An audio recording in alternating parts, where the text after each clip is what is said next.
Hello everyone.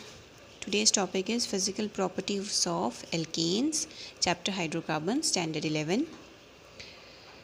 There are different properties of alkane. Let us discuss one by one. The first is alkanes are non-polar.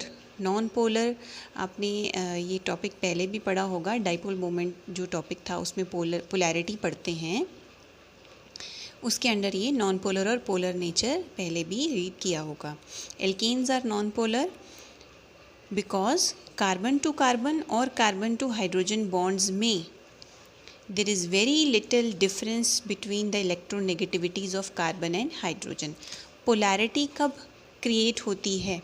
जब X और Y दो atom के बीच में bond है और एक ज़्यादा इलेक्ट्रोनेगेटिव है और एक लेस इलेक्ट्रोनेगेटिव है, या एक इलेक्ट्रोनेगेटिव है दूसरा इलेक्ट्रो पॉजिटिव है.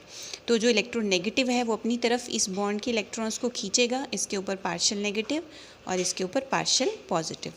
इसको हम बोलते हैं कि दो पोल्स क्रिएट हो गए और ये एक डाइपोल बन गया और अब ये पोलर नेचर का हो गया.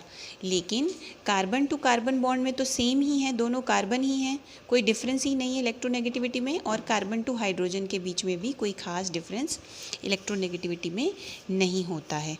That's why alkanes are non polar in nature. Next is alkane possess weak van der Waals forces of attraction between the molecules. मतलब अगर एक मीथेन का सैंपल है तो CH4 के जितने भी मॉलिक्यूल्स होंगे उन सबके बीच में there exist a weak van der Waals force of attraction. ये स्टेट्स ऑफ मैटर चैप्टर में होप्सो आपने पढ़ा है. There are different types of force of attraction.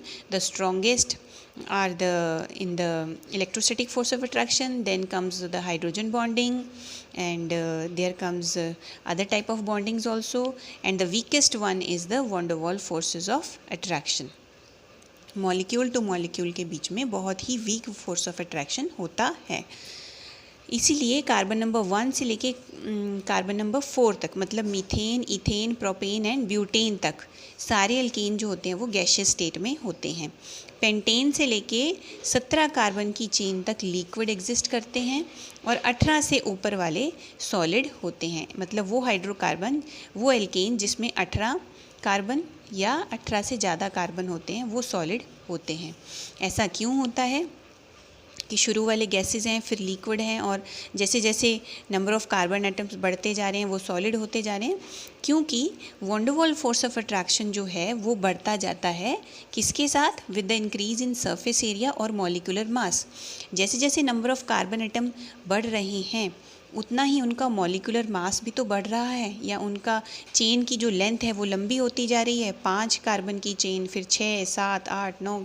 तो जितनी ही लंबी कार्बन चेन होगी उतने ही ज़्यादा उसमें कार्बन और हाइड्रोजन होंगे और उतना ही ज़्यादा फिर मॉलिक्यूलर मास होगा, जिसके साथ वॉन डर वाल फोर्सेस ऑफ अट्रैक्शन जो है वो स्ट्रॉन्ग होती जाती है.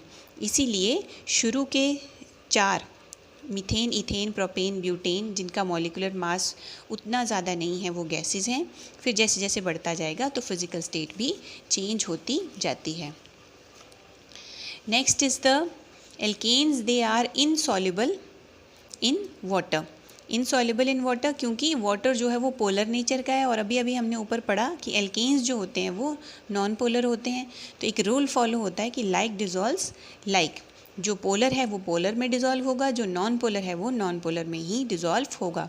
तो एल्केन नॉन पोलर हैं इसलिए वो पोलर वाटर में डिज़ोल्व नहीं हो सकते.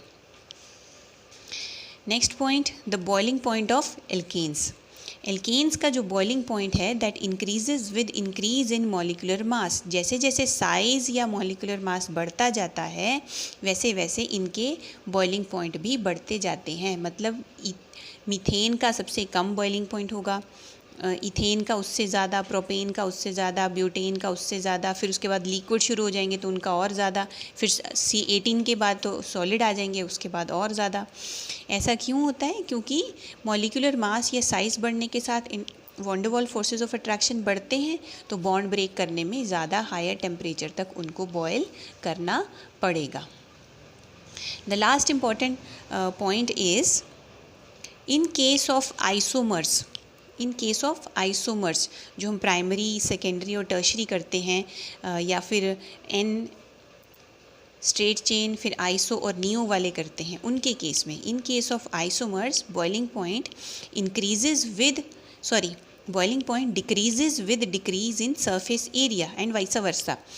सरफेस एरिया बढ़ने से बॉइलिंग पॉइंट बढ़ेगा और सरफेस एरिया कम होने से बॉइलिंग पॉइंट कम होगा।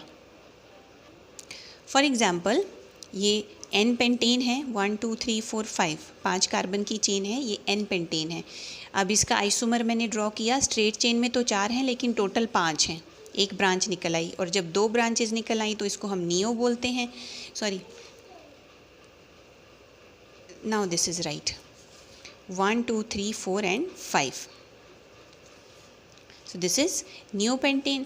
टोटल 5 कार्बन है, आप इन सब का मॉलिक्यूलर मास कैलकुलेट करोगे तो बराबर आएगा क्योंकि सब में 5 कार्बन है, इक्वल कार्बन है और सब में इक्वल हाइड्रोजन भी हैं।